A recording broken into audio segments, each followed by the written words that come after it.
Mummy என்ன ma'am ரெண்டு பேர்த்தோட பொசிஷன் மாறி போயிருக்குது. என்னது எடுபடி வேலை வச்சுட்டா? இல்ல எனக்கு புரியல. எடுபடி இல்ல உன் புள்ள ஒண்ணு சொன்னுச்சா அது எனக்கு என்ன பண்ணிருக்கேன். என்னங்க மேடம் பண்ணிருக்கீங்க? கறிலாம் போட்டு நல்லா நல்லா வேக வச்சிருக்கேன்.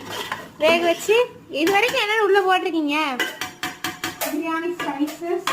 ஓ அப்புறம் எண்ணெய், நெய், பிரியாணி ஸ்பைசஸ், அப்புறம் வெங்காயம், பச்சை மிளகாய், வெங்காயம், அப்புறம் இஞ்சி பூண்டு பேஸ்ட், தக்காளி, அப்புறம் மிளகாத்தூள், இது நம்ம பிரியாணி மசாலா, அப்புறம் சிக்கன், உப்பு. மிளகாத்தூள் போடலீங்களா? போட்டேன், மிளகாத்தூள் சொல்லிட்டேன். அப்புறம் கொத்தமல்லி பொடினா? கொத்தமல்லி பொடி மறந்துட்டேன்.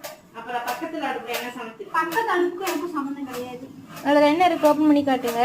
நம்ம சிக்கன் போட்டுட்டு இருக்கு. சரி இன்னைக்கு எப்படியோ நிரு சமைக்கிறாங்க, அப்ப அதுக்கான இதெல்லாம் தெரியும் தானே? எதெல்லாம் பக்கத்து அடுப்புல என்ன செய்யறாங்க, அசிஸ்டன்ட் எடுத்து கொடுப்பாங்க, நான் சும்மா போட்டு கலருவேன். அதான் சமைக்கிறேன்.